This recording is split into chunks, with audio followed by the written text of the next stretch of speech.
இந்த காலை வேளையிலும் தேவன் நம் மத்தியிலே எழுந்தருளி இருக்கிறதுக்காய் நான் தேவனை ஸ்தோத்திரிக்கிறேன். நம்முடைய தேவன் ஜெபத்தை கேட்கக்கூடிய தேவனாக இருக்கிறார். நம்முடைய தேவன் நம்முடைய ஜெபத்துக்கு பதிலளிக்கக்கூடிய தேவனாக இருக்கிறார் என்று நாம் தொடர்ச்சியாக பார்த்து கொண்டு வருகிறோம். அவன் என்னை நோக்கி கூப்பிடுவான், நான் அவனுக்கு மறு உத்தரவு அருளி செய்வேன் என்று சொன்ன தேவன் நம்முடைய தேவனாக இருக்கிறார். 65ஆம் சங்கீதம் 2ஆம் வசனத்திலே, ஜெபத்தை கேட்கிறவரே மாம்சமான யாவரும் இடத்தில் வருவார்கள் என்று சங்கீதக்காரன் சொல்கிறார். நம்முடைய தேவன் ஜெபத்தை கேட்கக்கூடிய தேவனாக இருக்கிறார். அவர் யாருடைய ஜெபத்தை கேட்கக்கூடிய தேவன் என்று நாம் கடந்த நாட்களிலே நாம் பார்த்தோம். உண்மையாய் தம்மை நோக்கி கூப்பிடுகிறவர்களுடைய ஜெபத்தை அவர் கேட்கக்கூடிய தேவனாக இருக்கிறார். இருதயத்தில் உண்மையாய் அவரை விசுவாசித்து அவரை கூப்பிடக்கூடிய அன்பு கூறக்கூடிய ஜனங்களுடைய ஜெபத்தை அவர் கேட்கக்கூடியவராக இருக்கிறார் என்று நாம் பார்த்தோம். அது மாத்திரமல்ல, பயபக்தி உள்ளவர்களுடைய ஜெபத்தை அவர் கேட்கிறார்.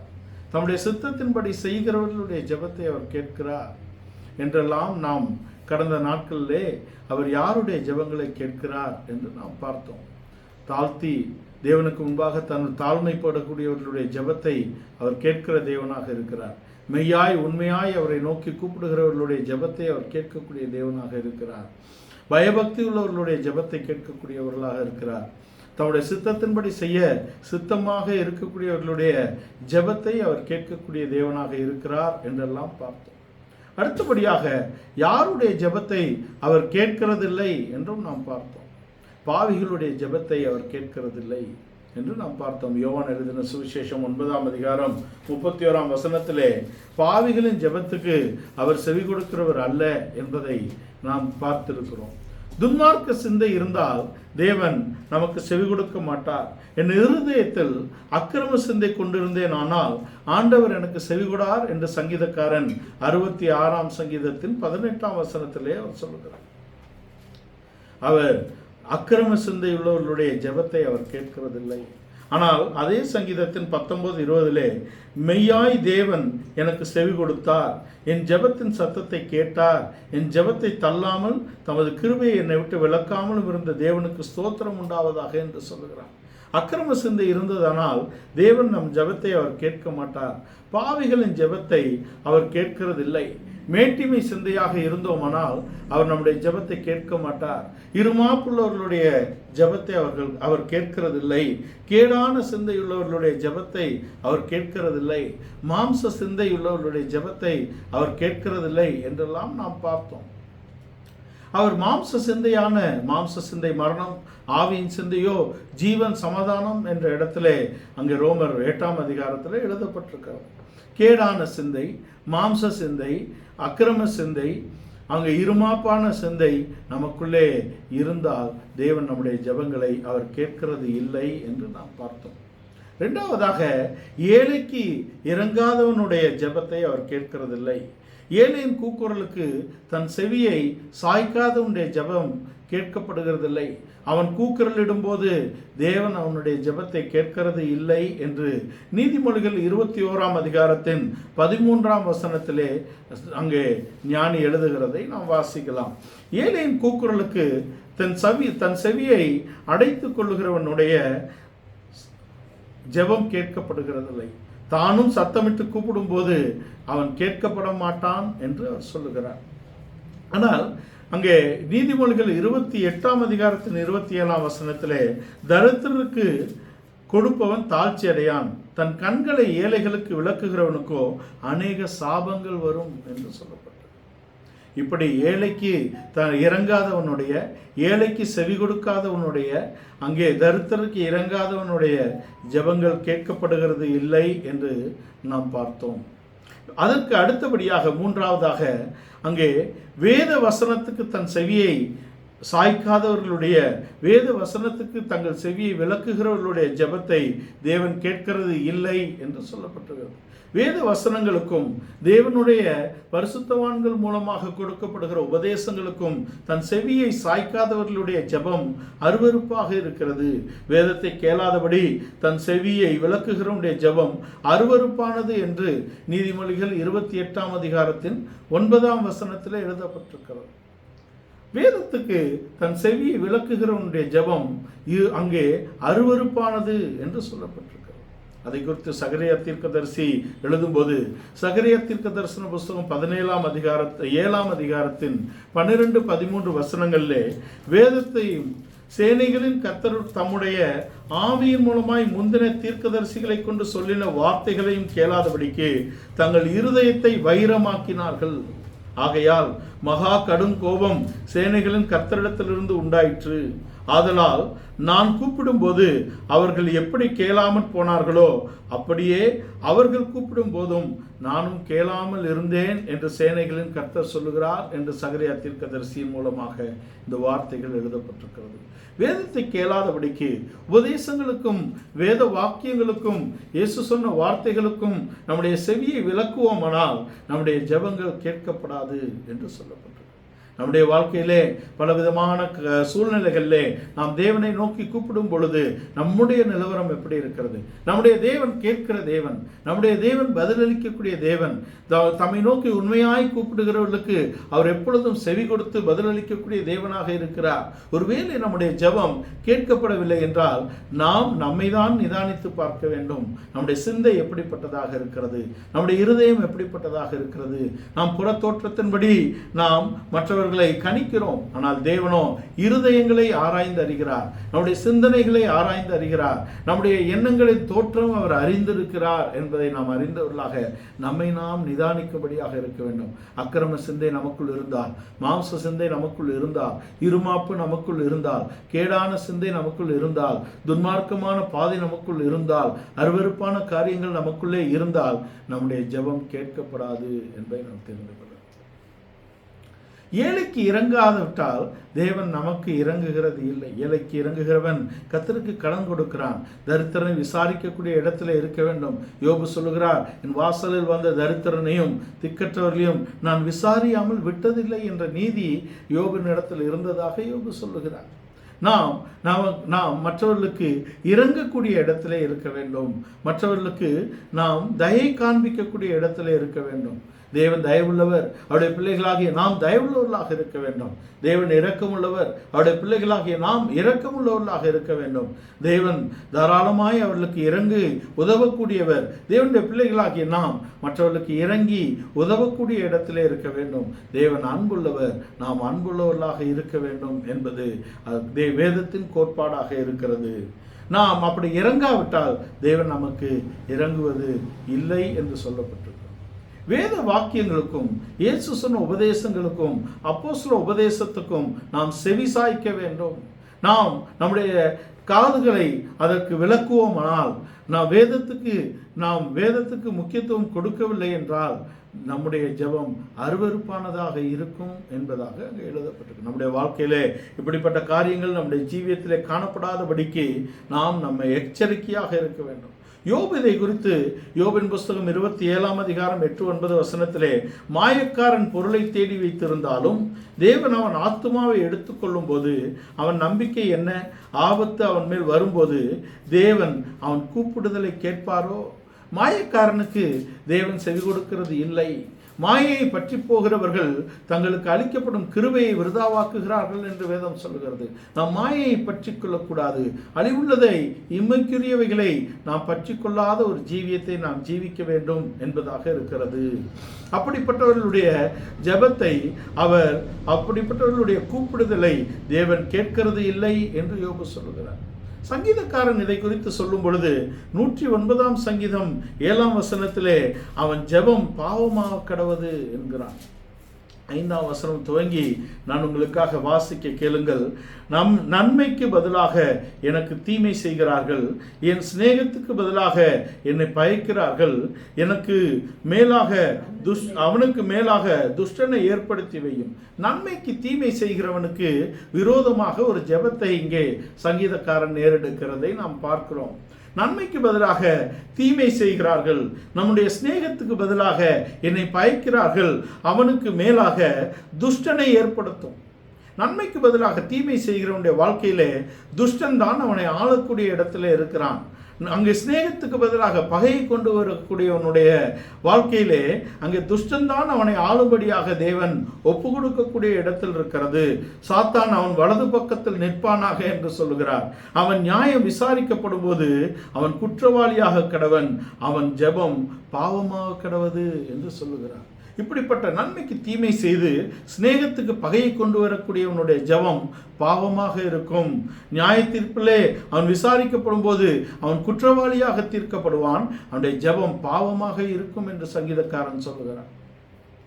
நாம் நம்முடைய வாழ்க்கையிலே இப்படிப்பட்ட குறைபாடுகளை வைத்திருந்தால், அக்கிரம சிந்தை, தீமையான சிந்தை, நன்மைக்கு தீமை செய்யக்கூடிய இந்த தன்மைகளை நம்முடைய ஜீவியத்தில் நாம் வைத்திருப்போமானால் நம்முடைய ஜெபம் பாவமாக எண்ணப்படும். நம்முடைய கூப்பிடுதலை தேவன் கேட்க மாட்டார், நமக்கு தேவன் இறங்குகிறது இல்லை என்று சொல்லப்பட்டது. இப்படிப்பட்ட காரியங்கள் நம்முடைய ஜீவியத்திலே காணப்படுமானால் நாம் நம்முடைய தேவனை நோக்கி நம்மை தாழ்த்தி நம்முடைய ஜீவியத்திலே தேவன் மாறுதலை கொண்டு வரும்படியாக நாம் கேட்டோமானால் நாம் கேட்கிறதை அவர் நமக்கு மன்னித்து செய்யக்கூடிய தேவனாக இருக்கிறார் என்பதை நாம் தெரிந்து கொள்ள வேண்டும். பாவிகளின் ஜெபத்தை அவர் கேட்கிறதில்லை என்ற இடத்திலே நாம் பார்த்தோம். பாவிகளுக்கு அவர் செவி கொடுக்கிறதில்லை. ஒரு மனிதன் பாவம் செய்து அதை குறித்து உணர்வில்லாதவனாக இருப்பானேயானால், அவனுடைய பாவ வாழ்க்கையை அவன் தொடர்வானால் அவனுடைய ஜெபம் கேட்கப்படுவதில்லை. அவனுடைய ஜெபம் தேவனுக்கு அருவருப்பாக இருக்கிறது. நாம் ரட்சிப்பின் படிகளிலே அறிந்திருக்கிறோம். ரட்சிப்பின் படிகளின் முதற்படி என்பது பாவ மன்னிப்பாகிய ரட்சிப்பு. அதற்கு நாம் தேவனுக்கு முன்பாக பாவ உணர்வு அடைய வேண்டும். பாவத்தை குறித்த மனஸ்தாபத்தை நாம் பெற வேண்டும். பாவத்தை நாம் அறிக்கை செய்ய வேண்டும். தேவனோடும் மனிதரோடும் ஒப்புரவாக வேண்டும். அநியாயமாய் எடுத்ததை திருப்பி கொடுக்க வேண்டும் என்ற 5 பக்கங்கள் நாம் நிறைவேற்றக்கூடியதாக இருக்கிறது. 2 பகுதியை தேவன் நமக்கு நிறைவேற்றுவார்.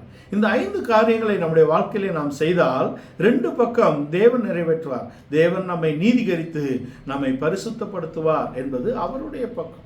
நாம் என்ன செய்ய வேண்டும்? பாவ உணர்வு நமக்கு இருக்க வேண்டும். நாம் பாவி என்ற உணர்வு நமக்கு இருக்கிறதா? நாம் தேவனுக்கு எதிராக பாவம் செய்தோம் என்ற உணர்வு இருந்தால்தான் அப்படிப்பட்ட ஒரு மனிதன் தான் ரட்சிப்புக்குள்ளே கொண்டு வரப்பட முடியும். பாவத்தை குறித்த உணர்வு இருக்க வேண்டும். கெட்ட குமாரன் தகப்பனிடத்தில் திரும்பி வரும் பொழுது அவன் உணர்ந்துதான் வருகிறான். நான் உமக்கு விரோதமாகவும் பரத்துக்கு விரோதமாகவும் பாவம் செய்தேன் என்ற உணர்வு அவனுக்கு இருக்கிறது. அந்த உணர்வு, அந்த பாவ உணர்வு இருக்க வேண்டும். பாவத்தை குறித்த மனஸ்தாபம் இருக்க வேண்டும். இப்படி நான் செய்து விட்டேனே என்ற மனஸ்தாபத்தோடு தான் அவன் எழுந்து புறப்பட்டு வருகிறான். பாவத்தை அவன் அறிக்கை செய்கிறான். அவன் தகப்பனிடத்தில் வந்தவுடனே நான் உமக்கு விரோதமாகவும் பரத்துக்கு விரோதமாகவும் பாவம் செய்தேன் என்ற அறிக்கையை அவன் வைக்கிறான். அநியாயமாய் பெற்றதை நான் திருப்பி கொடுத்தேன். சகையுடைய வாழ்க்கையிலே சகையு இயேசு சகையுவை பார்த்து கீழே இறங்கி வா என்று சொன்ன உடனேயே அவன் வந்து முதலில் சொன்னது, அவன் சொன்ன அறிக்கை, நான் அநியாயமாய் பெற்றதை 4 மடங்கு திருப்பி கொடுப்பேன் என்று சொல்லுகிறான். அப்பொழுது இயேசு சொல்லுகிறார், இவனும் ஆபிரகாமுக்கு குமாரனாக இருக்கிறானே, உன்னுடைய வீட்டுக்கு ரட்சிப்பு வந்தது. இன்று நான் உன்னுடனே உன் வீட்டுக்கு வந்து நான் உன்னுடனே நான் போஜனம் பண்ணுவேன் என்று சொல்லுகிறார். அந்த சகையுடைய வாழ்க்கையிலே அவன் அநியாயமாய் பெற்றதை திருப்பி கொடுக்கக்கூடிய இடத்திலே அவன் வருகிறான். அதுக்கு பின்பாக தான் தேவன் அவனை நீதிகரித்து அவரை பரிசுத்தப்படுத்தக்கூடிய இடத்துல இருக்கிறார். இந்த கெட்ட குமாரனுடைய, இந்த இளைய குமாரனுடைய வாழ்க்கையிலே அவன் திரும்பி வந்து அறிக்கை செய்து ஒப்புரவான இடத்தில் அவன் தகப்பன் அவனை குளிப்பாட்டி அவனுக்கு வஸ்திரங்களும் அவனுக்கு அங்கே சகல காரியங்களும் செய்யக்கூடிய இடத்துல இருக்கிறது. நாம் நம்மை தாழ்த்தி தேவனுக்கு முன்பாக பாவ உணர்வு, பாவத்தை குறித்த மனஸ்தாபம், பாவத்தை அறிக்கையிடுதல், தேவனிடத்தில் நாம் பாவத்தை அறிக்கை செய்ய வேண்டும். அங்கே தேவனோடும் மனுஷனோடும் ஒப்புரவாக வேண்டும். தேவனோடு ஒப்புரவாகக்கூடிய அநேகர் மனிதர்களோடு ஒப்புரவாகிறது இல்லை என்ற இடத்தில் இருக்கிறோம். தேவனோடு ஒப்புரவாகிறது மாத்திரமல்ல, மனுஷரோடும் ஒப்புரவாக வேண்டும். அதுக்கு பின்பு அநியாயமாய் பெற்றதை நாம் திருப்பி கொடுக்க வேண்டும்.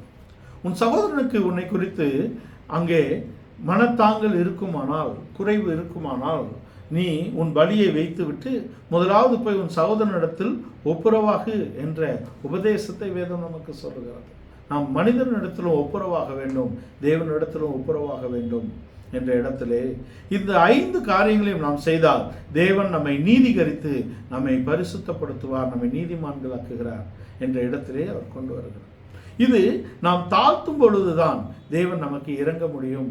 நாம் அறிக்கையிட்டு நம்முடைய தன் பாவங்களை மறைக்கிறவன் வாழ்வடைய மாட்டான். அதை அறிக்கை செய்து விட்டு விடுகிறவனோ இரக்கம் பெறுவான். அறிக்கை செய்து விட்டுவிட வேண்டும் என்ற இடத்தில் தான் இரக்கம் இருக்கிறது என்பதை நாம் தெரிந்து கொள்ள வேண்டும். இப்படிப்பட்ட ஜெபம் நாம் ஏறெடுக்கிறோம் என்பதே நாம் கருத்தாக இருக்க வேண்டும். நாம் அதற்கு மாதிரியாக சில ஜெபங்களை நாம் முன்மாதிரியாக பார்க்கலாம். பாவிகளின் ஜெபத்துக்கு அவர் செவி கொடுக்கிறதில்லை. பாவ சிந்தையுள்ளவனாக தன் பாவ ஜீவியத்தில் நிலைத்திருப்பவனாக இருக்கக்கூடிய ஜெபம் அருவருப்பானதாக இருக்கும். அது துன்மார்க்கனுடைய ஜெபம் அருவருப்பாக இருக்கிறது. மாயத்தை பற்றுகிறவனுடைய ஜெபம் அருவருப்பாக இருக்கிறது.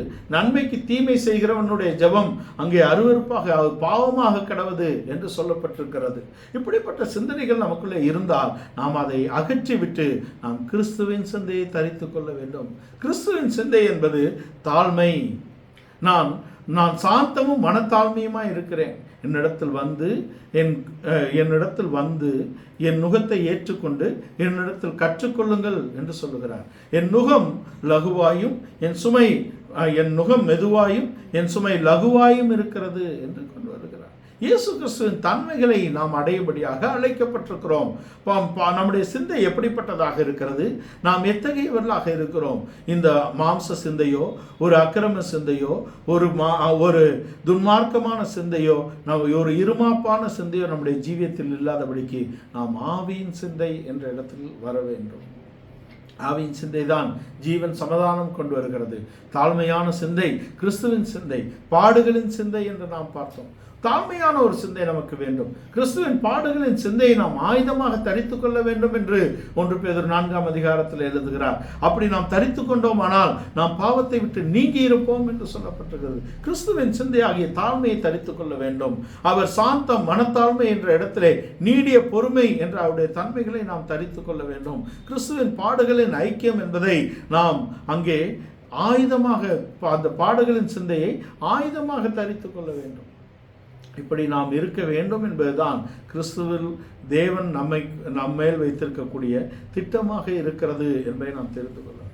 முதலாவது நாம் ஒரு ஜெபத்தை நாம் பார்க்கிறோம். லூக்கா எழுதின சுவிசேஷம் 18 முதல் பகுதியிலே ஒரு விதவையின் ஜெபம். ஒரு விதவை அங்கே ஒரு வேண்டுதலை ஒரு நியாயாதிபதியின் இடத்தில் ஏறெடுக்கிறார். முதல் வசனத்தை வாசிக்க கேட்போம். 18 லூக்கா 18. சோர்ந்து போகாமல் எப்பொழுதும் ஜெபம் பண்ண வேண்டும் என்பதை குறித்து அவர்களுக்கு அவர் ஒரு உவமையை சொன்னார். சோர்ந்து போகாமல் எப்பொழுதும் நாம் ஜெபிக்க வேண்டும் என்பதை குறித்து அவர் ஒரு உவமையை சொன்னார் என்று சொல்லப்பட்டிருக்கிறது. ஒரு பட்டணத்திலே ஒரு நியாயாதிபதி இருந்தான். அவன் தேவனுக்கு பயப்படாதவனும் மனுஷரை மதியாதவனுமாய் இருந்தான். அந்த பட்டணத்திலே ஒரு விதவையும் இருந்தால் அவள் அவரிடத்தில் போய், எனக்கும் என் எதிராளிக்கும் இருக்கிற காரியத்தில் எனக்கு நியாயம் செய்ய வேண்டும். இந்த உவமையை நாம் அறிந்திருக்கிறோம். நாம் சோர்ந்து போகாமல் தேவனை நோக்கி ஜெபிக்கும்படியான ஒரு உவமையை இயேசு கிறிஸ்து சொல்வதை நாம் வாசிக்க கேட்டோம். ஒரு பட்டணத்திலே ஒரு நியாயாதிபதி இருந்தான். அந்த நியாயாதிபதியை குறித்து எப்படி சொல்லப்பட்டிருக்கிறது? வாசி. அவன் தேவனுக்கு பயப்படாதவன் மனுஷரை மதியாதவனுமாய் இருந்தான். தேவனுக்கு பயப்படாத, மனிதர்களை மதிக்காத ஒரு நியாயாதிபதி இருந்தான். அவனிடத்தில் ஒரு விதவை போய் தொடர்ச்சியாக அவனை அலட்டி கொண்டதினால் இன்னும் அவள் தன்னை தொந்தரவு செய்யாதபடிக்கு, அலட்டாதபடிக்கு அவளுக்கு நீதி செய்தான் என்று சொல்லப்பட்டிருக்கிறது. 10 வசனத்தை வாசிங்க. 2 மனுஷர் இல்ல, அதுக்கு முன்ன 8-9. சீக்கிரத்திலே அவர்களுக்கு நியாயம் செய்வார் என்று உங்களுக்கு சொல்லுகிறேன். ஆகிலும் மனுஷகுமாரன் வரும்பொழுது பூமியிலே விசுவாசம் இல்ல, அதுக்கு முன்ன வாசிங்க. 6-7 வாசிங்க. பின்னும் கர்த்தர் அவர்களை நோக்கி, அநீதியுள்ள அந்த நியாயாதிபதி சொன்னதை சிந்தித்து பாருங்கள். அந்தபடியே தேவன் தம்மை நோக்கி இரவும் பகலும் கூப்பிடுகிறவர்கள் ஆகிய தம்மால் தெரிந்து கொள்ளப்பட்டவர்களின் விஷயத்தில் நீடிய பொறுமை உள்ளவராயிருந்து அவர்களுக்கு நியாயம் செய்யாமல் இருப்பாரோ? தேவன் தம்மை நோக்கி இரவும் பகலும் கூப்பிடுகிறவர்களுக்கு நியாயம் செய்யாது இருப்பாரோ? விதவை என்ற இடத்திலே தேவனுக்கு பயப்படாத, மனிதரை மதிக்காத ஒரு நியாயாதிபதியை அவள் தொந்தரவு செய்து தன் நீதியை அவள் பெற்றுக்கொண்டதை ஒரு உவமையாக சொல்லி, இப்படி தேவனுக்கு பயப்படாத, மனுஷரை மதியாத ஒரு நியாயாதிபதியே ஒரு நீதி செய்வான், ஆனால் தொடர்ச்சியாக இரவும் பகலும் தேவனை நோக்கி மன்றாடுகிற தம்முடையவர்கள் தன்னால் முன்குறிக்கப்பட்டவர்களுடைய காரியத்திலே தேவன் நீதி செய்யாமல் இருப்பாரா என்று கொண்டு வருகிறார். இந்த விதவையின் ஜெபத்தை நாம் உற்று நோக்கினால் விதவை என்ற இடத்திலே அது குறிப்பிடப்பட்டிருக்கிறது. ஒரு ஸ்திரீ இருந்தால் என்றோ ஒரு ஒரு ஒரு பெண் அங்கே இருந்தால் என்றோ அங்கே சொல்லப்படாதபடிக்கு விதவை என்று சொல்லப்பட்டிருக்கிறது. ஒரு பெண்கள் பலவீனமான பாண்டங்கள் நாம் ஏற்கனவே பார்த்திருக்கோம். அவர்கள் வளரும் வரைக்கும் தன் தகப்பன் தாயை சார்ந்து இருக்கிறார்கள். தன்னுடைய மனநாளுக்கு பின்பாக தன் மணவாளனை சார்ந்திருக்கக்கூடிய ஒரு அனுபவம் அவர்களுக்கு இருக்கிறது. இந்த ரெண்டும் இல்லாத இடத்திலே அவர்களுக்கு சார்பிடம் என்பது இல்லை. தேவனையே அவர்கள் சார்ந்திருக்கக்கூடிய இடத்துல இருக்கிறார்கள் என்பதில்தான் அவளை விதவை என்று அவர் குறிப்பிடுகிறதாக நாம் பார்க்கிறோம். நாம் நம்முடைய ஒவ்வொருடைய வாழ்க்கையிலும் நாம் இப்படிப்பட்ட ஒரு சந்தர்ப்பத்தை நாம் கடந்து போகிறோம். நாம் நம்பக்கூடிய மனிதர்கள், நாம் நம்பக்கூடிய சகாயங்கள் ஒன்றும் இல்லாத காலத்திலே நாம் தேவனை நாம் அண்டி இருக்க பழக வேண்டும். நம்முடைய ஜீவியத்திலே நம்முடைய பணமோ நம்முடைய பொருளோ நமக்கு இருக்கக்கூடிய ஸ்தானங்களோ நமக்கு இருக்கக்கூடிய ஜனங்களோ அங்கே ஆதரவு என்று நாம் நினைக்கக்கூடாது. அந்த ஆதரவுகள் அகற்றப்படக்கூடிய இடத்திலே, அந்த ஆதரவின் கோல் முறிக்கப்படக்கூடிய இடத்திலே நமக்கு இருக்கக்கூடிய ஒரே ஆதரவு என்பது தேவன்தான். இந்த விதவையை போல நாம் தேவனை அங்கே சார்ந்திருந்து தேவனை இரவும் பகலும் அவரை நோக்கி கூப்பிட்டு நம்முடைய சகாயத்தை நாம் பெற்றுக்கொள்ள வேண்டும். இது விதவையின் ஜெபம். விதவைகள் பொதுவாக தங்களுக்காகவே ஜெபிக்கக்கூடிய ஒரு அனுபவத்தை பெற்றிருக்கிறார்கள். உத்தம விதவைகளை குறித்து தீமோத்தேயுவுக்கு பவுல் எழுதுகிறார். உத்தம விதவைகள் அவர்கள் சபையோடு இசைந்து அவர்கள் இருந்து அந்த சகாயத்தை அடைந்து கொள்ள வேண்டும் என்பது ஆவிக்குரிய ரீதியிலே அவர்கள் இருக்க வேண்டும். இந்த விதவை தன்னுடைய நியாயத்துக்காக அவள் போராடக்கூடிய இடத்துல இருக்கிறார். இது விதவையின் ஜெபம். இந்த விதவை அதை செய்து தனக்கு அவள் சகாயத்தை பெற்றுக்கொண்டாள் என்று நாம் பார்க்கிறோம். இது விதவையின் ஜெபம். விதவைகள் அந்த விதவைக்கு தேவன் அந்த நியாயாதிபதியின் மூலமாக ஒரு இரக்கத்தை பெறக்கூடிய இடத்திலே தொடர்ச்சியாக செய்தார். மனிதர்களை மதிக்காத, தேவனுக்கு பயப்படாத ஒரு நியாயாதிபதியே அங்கே தொடர்ந்து அவள் கேட்டுக்கொள்ளும் போது நீதி செய்தான் என்றால் தேவன் செய்யாமல் இருப்பாரோ? தமக்கு பயந்து தம்மை நோக்கி இரவும் பகலும் வேண்டிக் கொள்ளக்கூடியவர்களுக்கு அவர் சகாயம் செய்யக்கூடிய இடத்திலே, நீதி செய்யக்கூடிய இடத்திலே அவர் இருக்கிறார் என்று சொல்லப்பட்டிருக்கிறது. இது முதலாவது ஒரு விதவையின் ஜெபம்.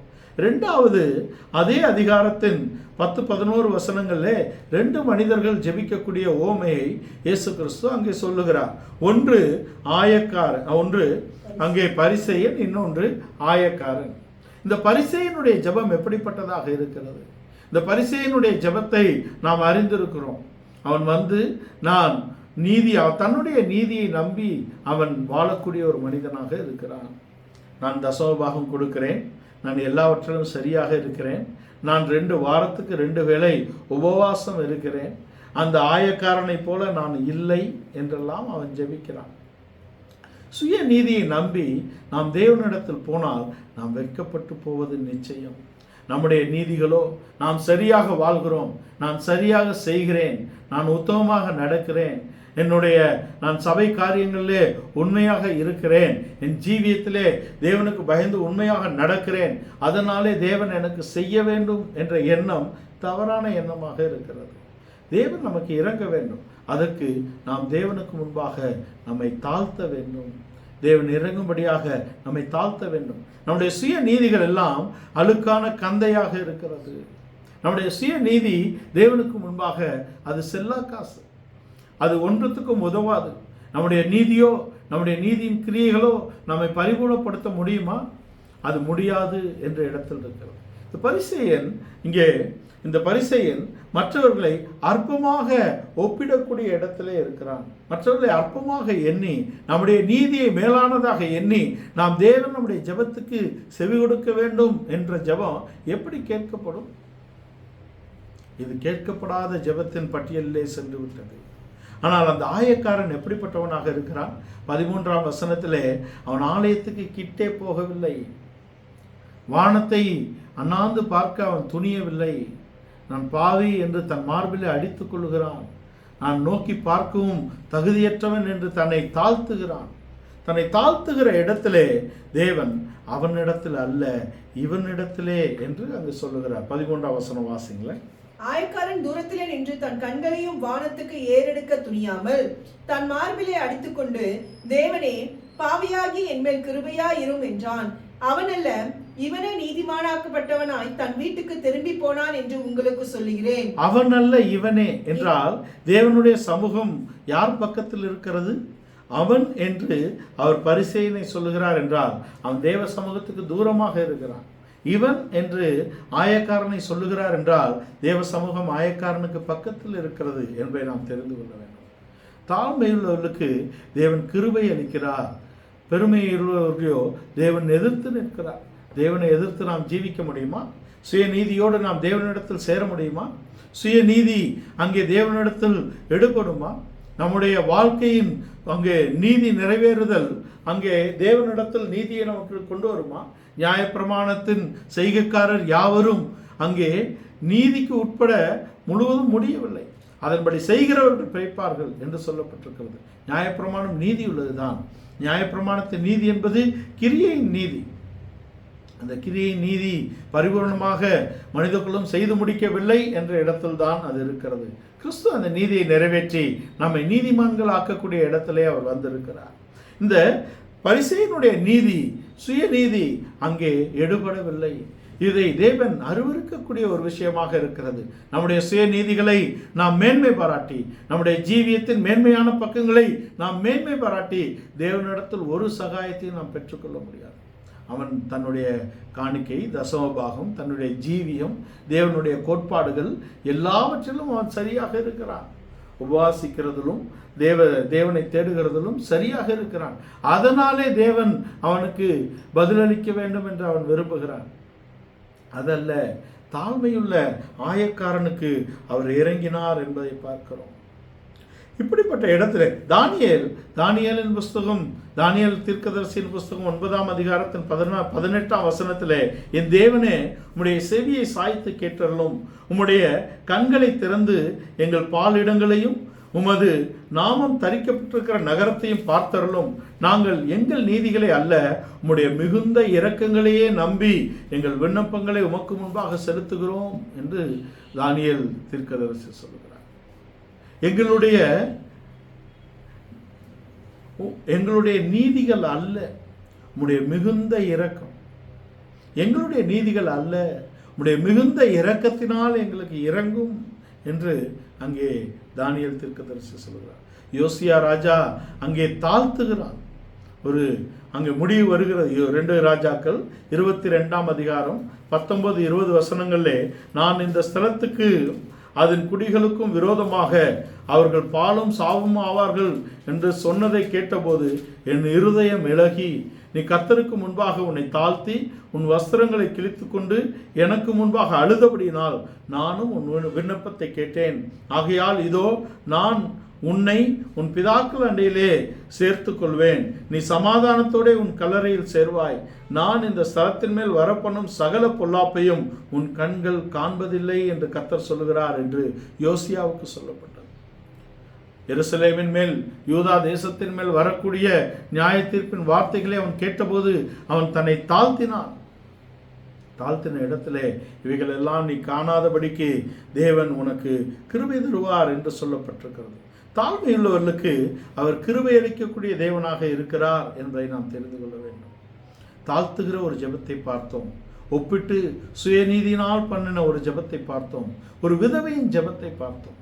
ஆனாலும் வேதத்திலே நாம் ஜெபிக்க பின்பற்ற வேண்டிய பல காரியங்கள் எழுதப்பட்டிருக்கிறது. நீதிமான்களின் ஜெபம் இருக்கிறது, பரிசுத்தவான்களின் ஜெபம் இருக்கிறது. இந்த நீதிமான்களின் ஜெபமும் இந்த பரிசுத்தவான்களின் ஜெபமும் எத்தகையாக இருக்கிறது என்பதை நாம் பார்க்க வேண்டும்.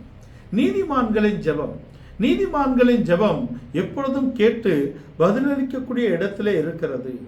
விதவை தனக்குரியதை கேட்டால், அங்கே ஆயக்காரன் அங்கே தன்னை தாழ்த்தி அந்த கிருபையை பெற்றுக்கொண்டான். அங்கே தன்னுடைய சுயநீதியை சொல்லி ஒரு மனிதன் தள்ளப்பட்டிருக்கிறான். ஆனால் நீதிமான்களுடைய ஜெபத்தை நாம் பார்க்கும்படியாக இருக்கிறோம். நீதிமான்களின் ஜெபம் எப்படி இருக்கிறது? இந்த நீதிமான்களின் ஜெபத்திலே நாம் 4 பேருடைய ஜெபத்தை பார்க்கும்படியாக இருக்கிறோம். முதலாவது ஆபிரகாமின் ஜெபம். ஆபிரகாம் நீதிமான்.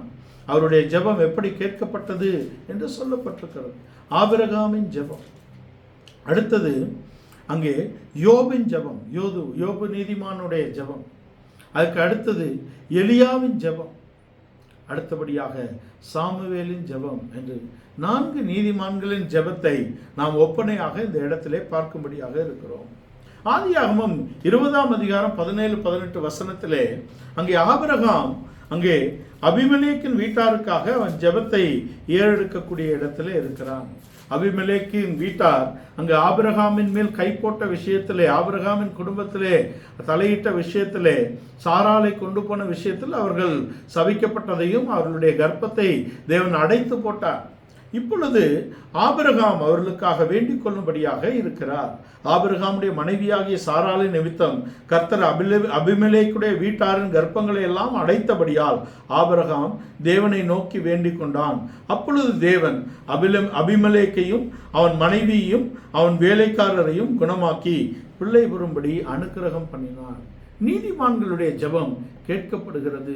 நீதிமான்களுடைய முகத்துக்காக தேவன் இரக்கம் செய்யக்கூடிய தேவனாக இருக்கிறார். அபிமெலேக்கின் வீட்டார் உடைய அங்கே சாபங்கள் நீக்கப்படுகிறது. அவருடைய கர்ப்பங்கள் திறக்கப்படுகிறது.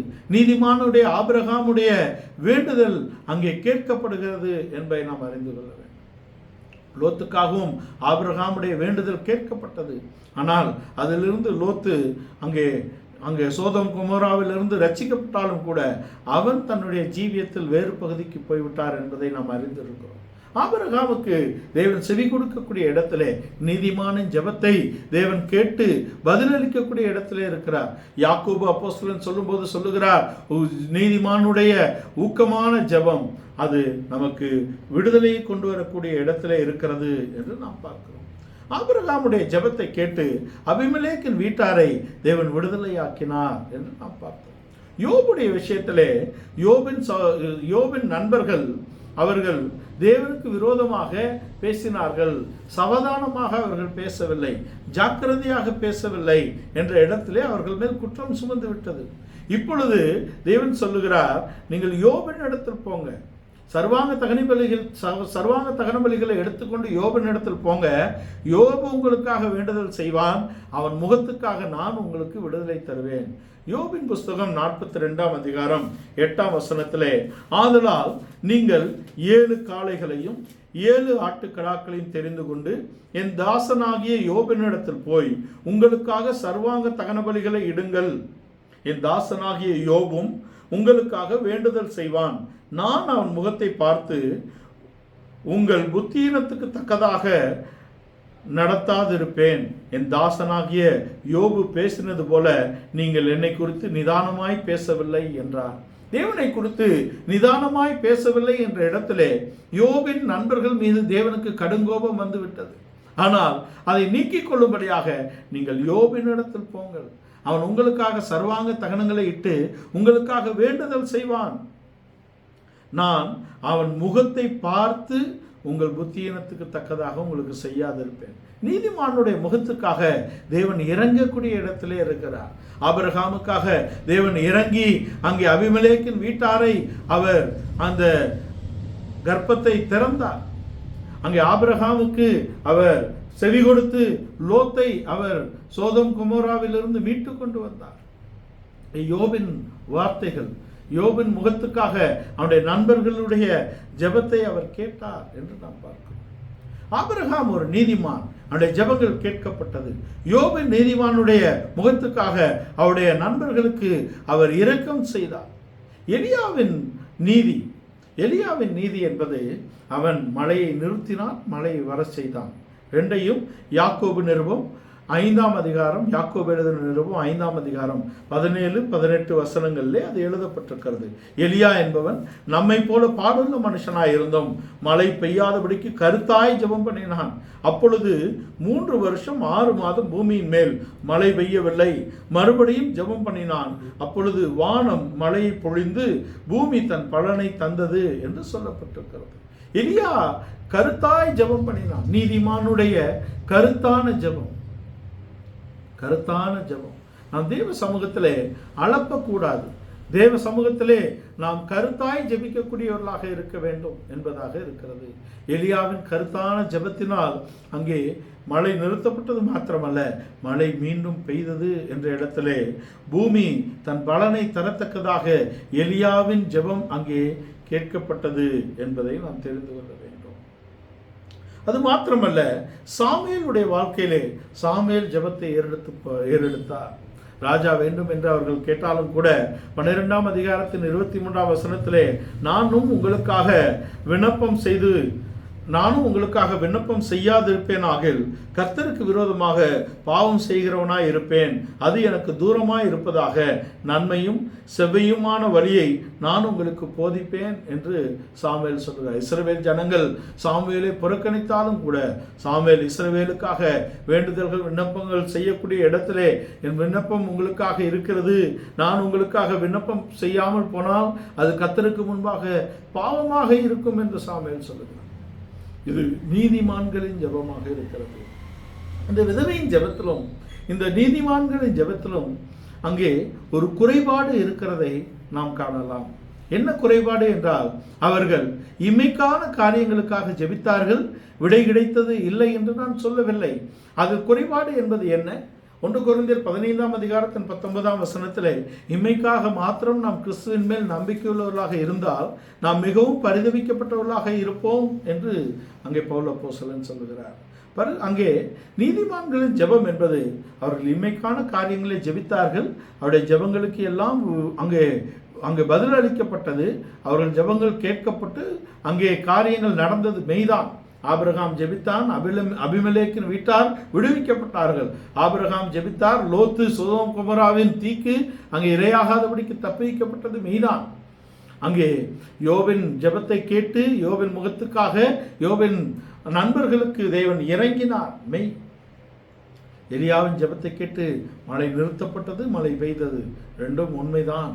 இவர்கள் எல்லோரும் அங்கே சாமுவேலின் ஜெபத்தை கேட்டு பெலிஸ்தர் இஸ்ரவேலை மேற்கொள்ளாதபடிக்கு தேவன் காத்தார்.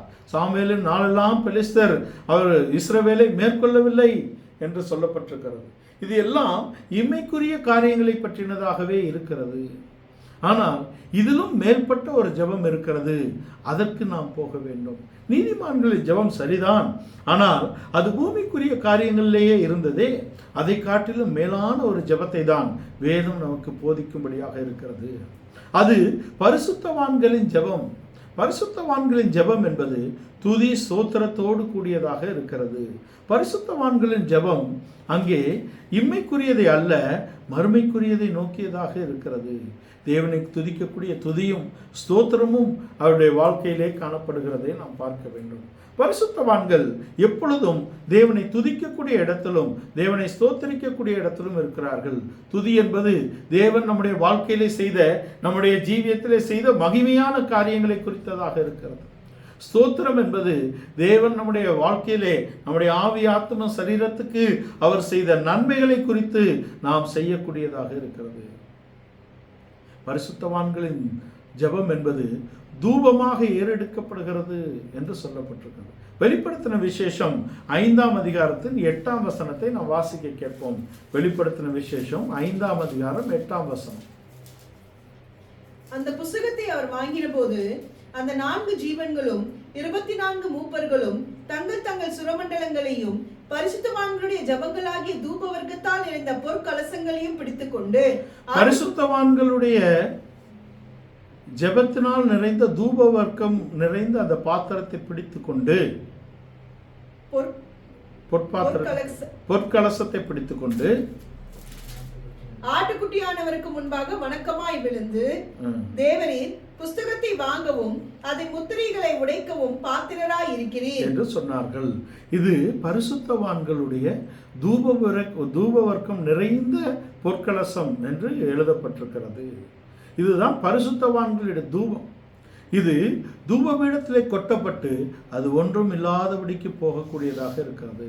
இந்த தூப வர்க்கம் என்பது நாம் அறிந்திருக்கிறபடி வெள்ளைப்போளம், குங்குளியம், அல்பான் பிசின், சாம்பிராணி என்ற 4ம் கலந்து அது ஒரு கைப்பிடி எடுத்து தூப பீடத்தின் மேல் போட வேண்டும் என்று நமக்கு கட்டளைகள் அது நமக்கு தெரியும்.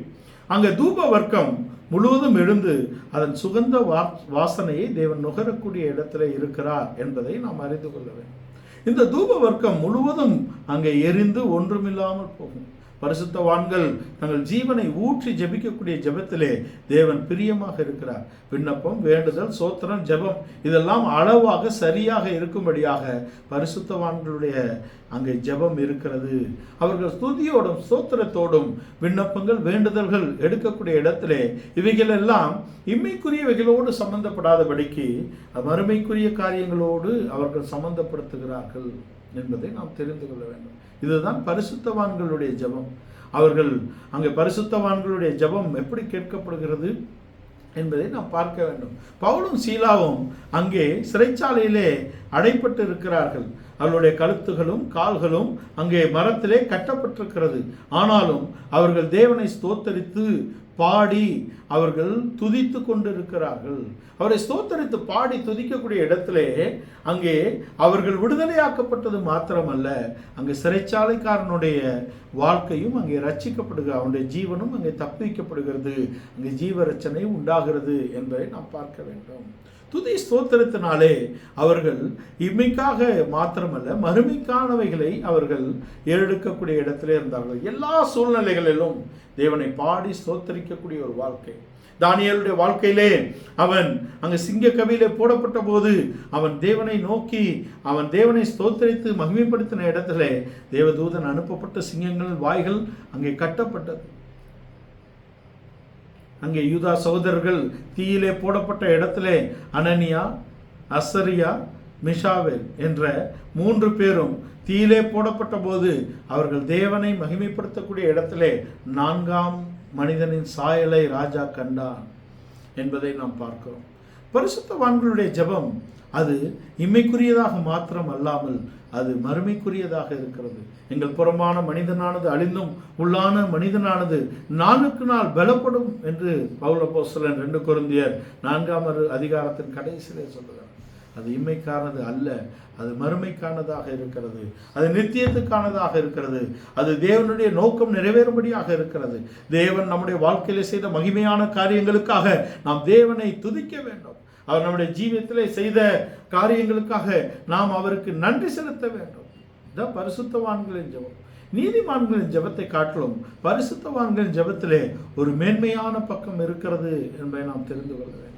பரிசுத்தவான்களின் தூப வர்க்கம் அது தூப பீடத்திலே போடப்பட்டு தேவனால் சுகந்த வாசனையாக அது முகரக்கூடிய இடத்திலே இருக்கிறது. தேவன் அதில் பிரியப்படக்கூடியவராக இருக்கிறார். இந்த பரிசுத்தவான்களின் ஜெபத்துக்கு நாம் வர வேண்டும்.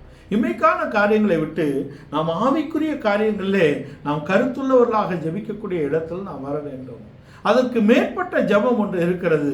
அதுதான் நீங்களோ பிரியமானவர்களே உங்கள் மகா பரிசுத்தமுள்ள விசுவாசத்தின் மேல் உங்களை உறுதிப்படுத்தி கொண்டு பரிசுத்த ஆவிக்குள் ஜெபியுங்கள் என்று யூதா அப்போஸ்தலன் 20-21 வசனங்களிலே சொல்லுகிறார். நீங்கள் உங்கள் மகா பரிசுத்தமுள்ள விசுவாசத்தின் மேல் உங்களை உறுதிப்படுத்தி கொண்டு பரிசுத்த ஆவிக்குள் ஜெபிக்க வேண்டும். ஏனென்றால் நாம் வேண்டிக் கொள்ள வேண்டியது என்னதென்று அறியாதிருக்கிறபடினாலே பரிசுத்த ஆவியானவர் நமக்காகவும் சகல பரிசுத்தவான்களுக்காகவும் அவர் வேண்டுதல்களையும் விண்ணப்பங்களையும் சோத்திரங்களையும் ஜெபங்களையும் நமக்குள் இருந்து பெருமூச்சோடு ஏறெடுக்கக்கூடிய இடத்திலே பரிசுத்த ஆவியின் அபிஷேகத்தின் அந்த அனுபவம் இருக்கிறது என்பதை நாம் தெரிந்து கொள்ள வேண்டும். இந்த ஜெபம் என்பது இயேசு கிறிஸ்துவின் ஜீவியத்திலும் அதன் பின்பு வந்த பரிசுத்தவான்களுடைய ஜீவியத்திலும் நாம் காணக்கூடியதாக இருக்கிறது. இயேசு கிறிஸ்து கெத்செமனேயிலே அவர் எப்படி ஜெபித்தார்? தன்னுடைய சித்தத்தை முற்றிலுமாக அவர் நீக்கி உம்முடைய சித்தம் நிறைவேறும், இந்த பாத்திரம் என்னை விட்டு நீங்க கூடுமானால் என்னை விட்டு நீங்கட்டும், ஆனாலும் என்னுடைய சித்தத்தின்படி அல்ல உம்முடைய சித்தத்தின்படியே ஆக கடவது என்பதுதான் பரிசுத்த ஆவியில் பரிபூர்ணமாக நிரம்பி ஜெபிக்கக்கூடிய அனுபவமாக இருக்கிறது. நம்முடைய சித்தமோ நம்முடைய விருப்பமோ நம்முடைய பூமிக்குரிய தேவைகளோ இல்லாதபடிக்கு ஆவிக்குரிய தேவைகளையும் ஆவிக்குரிய காரியங்களையும் தேவனுடைய சித்தத்தையும் செய்யும்படியான ஜெபம்தான் மேலான ஜெபமாக இருக்கிறது என்பதை நாம் தெரிந்து கொள்ள வேண்டும். பரிசுத்தவான்களின் ஜெபம் அப்படிப்பட்ட ஜெபத்தோடு நாம் அப்படிப்பட்ட அனுபவத்துக்கு நாம் வளர வேண்டும்.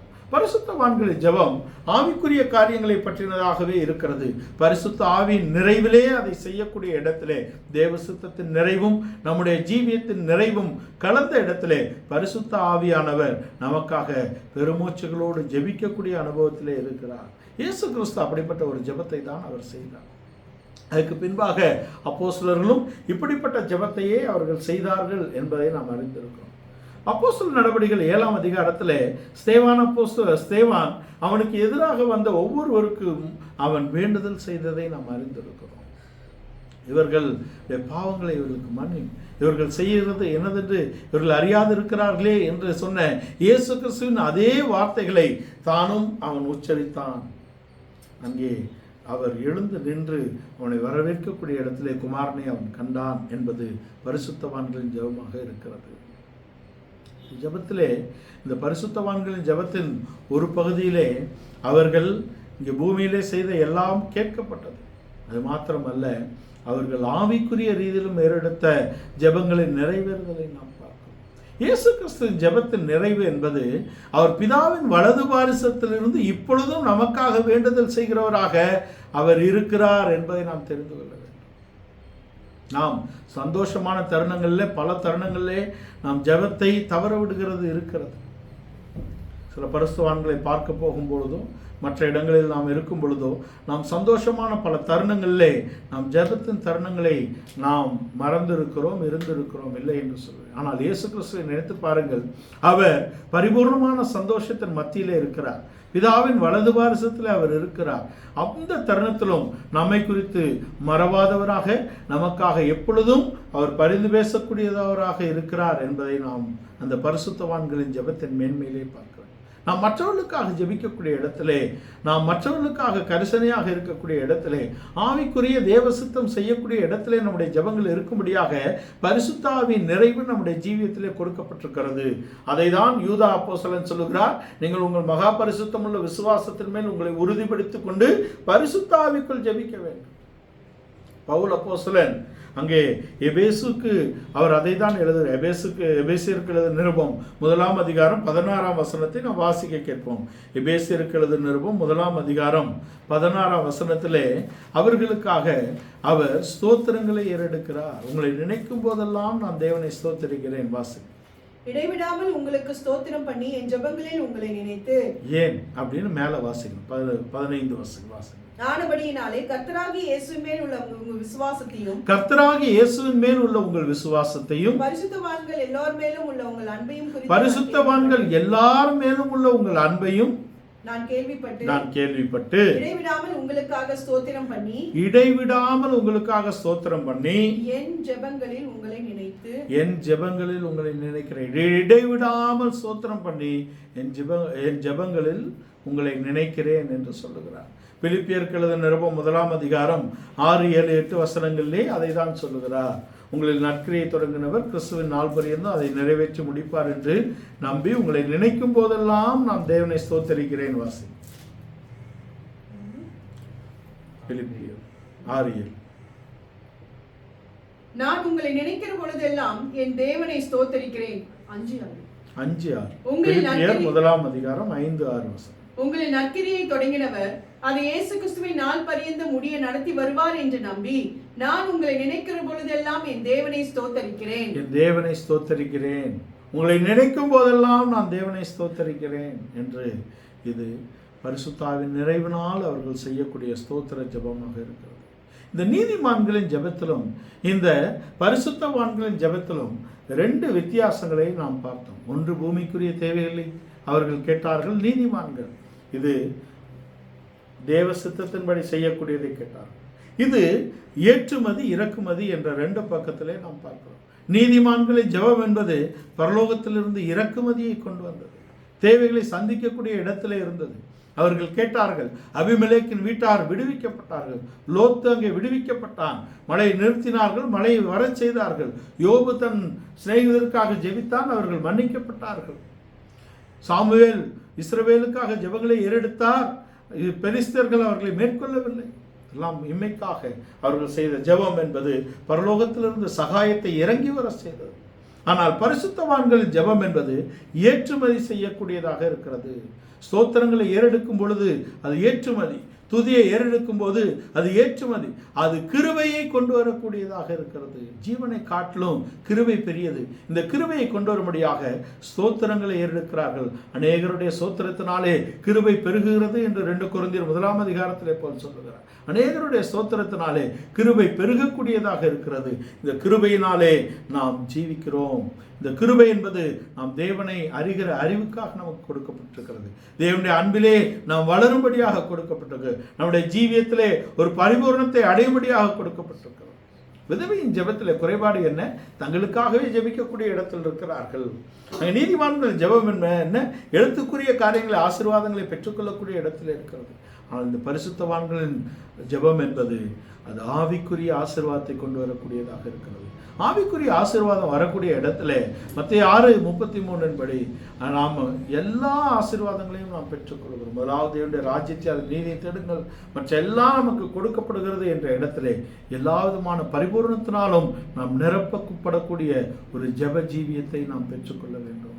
அது சுயநீதியோ, மற்றவர்களை அங்கே தரம் குறைத்து பேசக்கூடியதோ, அல்லது அங்கே விரல் நீட்டக்கூடியதோ, நிபச்சொல்லோ அங்கே இருக்கக்கூடாது.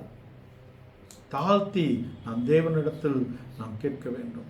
அவர் சாந்தம் தாழ்மையுமாய் நன்மை செய்கிறவராக இருந்தது போல நாம் சாந்தம், மனத்தாழ்மை, நன்மை என்ற இடத்திலே நாம் இருக்க வேண்டும். நன்மைக்கு தீமை செய்யக்கூடிய காரியங்கள் நம்முடைய ஜீவியத்திலே வேண்டாம். இம்மைக்கான கருத்துள்ள காரியங்கள் நம்முடைய ஜீவியத்திலே வேண்டாம். அங்கே துன்மார்க்கமான சிந்தனைகள் நமக்குள்ளே வேண்டாம். அக்கிரம சிந்தை நமக்குள்ளே வேண்டாம். மாம்ச சிந்தை நமக்குள்ளே வேண்டாம். ஆவியின் சிந்தையை நாம் தரித்துக் கொள்வோம். கிறிஸ்துவின் சிந்தையை நாம் தரித்துக் கொள்வோம். துதி ஸ்தோத்திரங்களை நாம் ஏறெடுப்போம். மற்றவர்களுக்காக விண்ணப்பம், வேண்டுதல்கள், ஸ்தோத்திரங்கள், ஜெபங்களை நாம் ஏறெடுக்கக்கூடிய இடத்திலே நம்முடைய ஜெப ஜீவியம் அங்கே வளரட்டும். இந்த காலை வேளையிலே இந்த வசனங்களுக்கு முற்றிலுமாக ஒப்பு கொடுப்போம். நம்முடைய ஜெப ஜீவியம் எப்படிப்பட்டதாக இருக்கிறது? கருத்துள்ள ஒரு மேன்மையான ஜெப ஜீவியத்தை பெற்றுக்கொள்ளும்படியாக தேவன் விரும்புகிறார். இந்த காலை வேளையிலே இந்த வசனங்களுக்கு முற்றிலுமாக நாம் நம்மை தாழ்த்தி ஒப்பு கொடுப்போம்.